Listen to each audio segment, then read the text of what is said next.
Mbote bandeko nyonso tolandaka réflexion. Naye ko répondre question ya semaine. Bana na biso bazobalana te pona nini? Eza te ke po ba parents baspikaka bana te ke oyo bozobenga tonton, tantine aza famille te me camarade. Eza pe na bana misusu ata ba parents baexplike bango te. Bazoyeba na bango ke oyo aza ndeko te me aza camarade.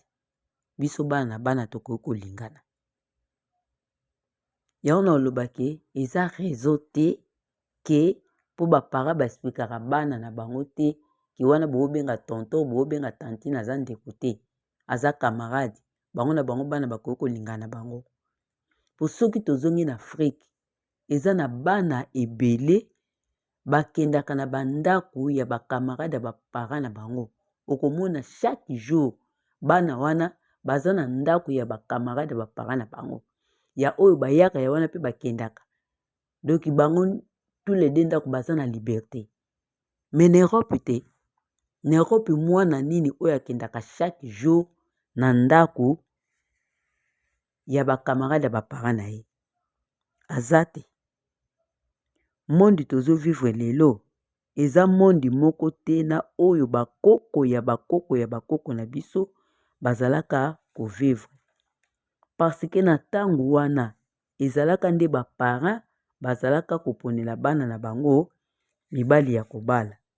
Mais na lelo soki yo parent olobi oponela mwana na yo mwasi ya kobala, mobali ya kobala, mwana kolinga te. Na kati ya ndako ba parents bazopesa conseil. Bana bavandi bazoyoka. Mais soki abimi libanda akekuta na ba camarade na ye. Bakomi ko dialoguer ba idée na bango na ndenge na bango. Donc eza compliqué. Situation mususu ke ezosala bana ebele bavanda na Europe babalaka ba étranger eza à travers ya ba réseaux sociaux. Yango pe ezoboma lisusu bana.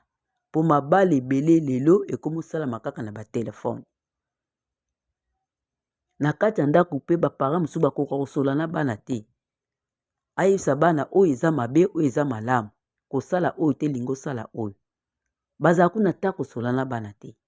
Ba parents mususu pe basola na bana avec point d'interrogation.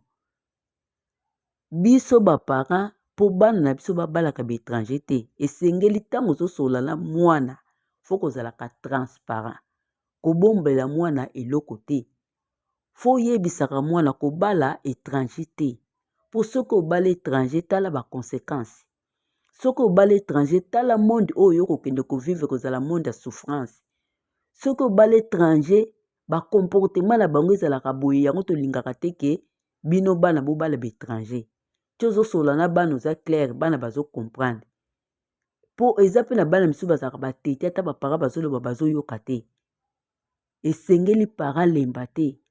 Ayebaka kobendaka bana matoi mette fois.